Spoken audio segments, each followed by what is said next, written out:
የካናዳ ካልጋሪ ፖሊስ እንደገለጸው ሐሙስ ዕለት ከአንድ ግለሰብ የስልክ ጥሪ ደርሰዋል።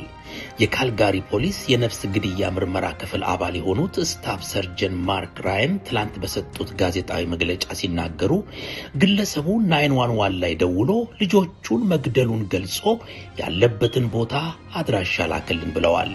የፖሊስ አባላት በስፍራው ሲደርሱ ወደ መኪናው እየመራቸው ሲሆን መኪናው ውስጥም የ5 ዓመቱ ወንድ ልጁና የ3 ዓመቷ ሴት ልጁ አስክሬን ሊገኝ ይችላል። የእነዚህ ህፃናት ልጆች ወላጆች ምንም እንኳን በህግ የተፋቱ ባይሆኑም የዛሬ ዓመት ገደማ የተለያይተው መኖር መጀመራቸውን የፖሊስ መርማሪው ተናግረዋል። ሁለት ልጆቻቸውን በጋራ ለማሳደግ መስማማታቸውንም ገልጸዋል።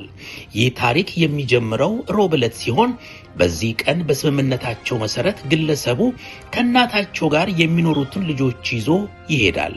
መርማሪው ሁኔታውን ሲያስረዱ ልጆቹን ይዞ የሄደው ወደ 5 ሰዓት አካባቢ ሲሆን የወሰዳቸውም ለትንሽ ሰዓታት አብሯቸው እንደሚያሳልፍ ገልጾ ነበር።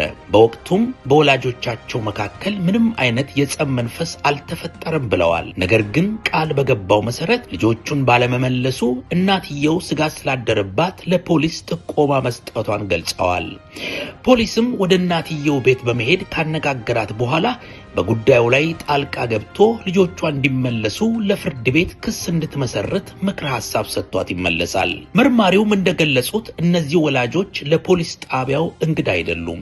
ባለፉት ዓመታት ቢያንስ ለ4 ጊዜ ጸብ ውስጥ ገብተው ፖሊስ ጣቢያ ሄደው የሚያውቁ ቢሆኑም ከጉዳዩ ጋር በተያያዘ የተመሰረተ ክስ ግን አልነበረም።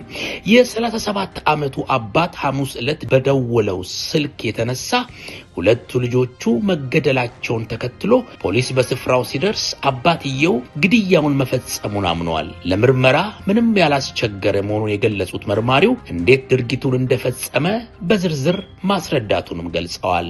በመሆኑም ግለሰቡን ወደ እስር ቤት ከወሰዱት በኋላ ትላንት በመጀመሪያ ደረጃ ግድያ ካልጋሪ ፍርድ ቤት ክስ እንደመሰረቱበት አስታውቀዋል።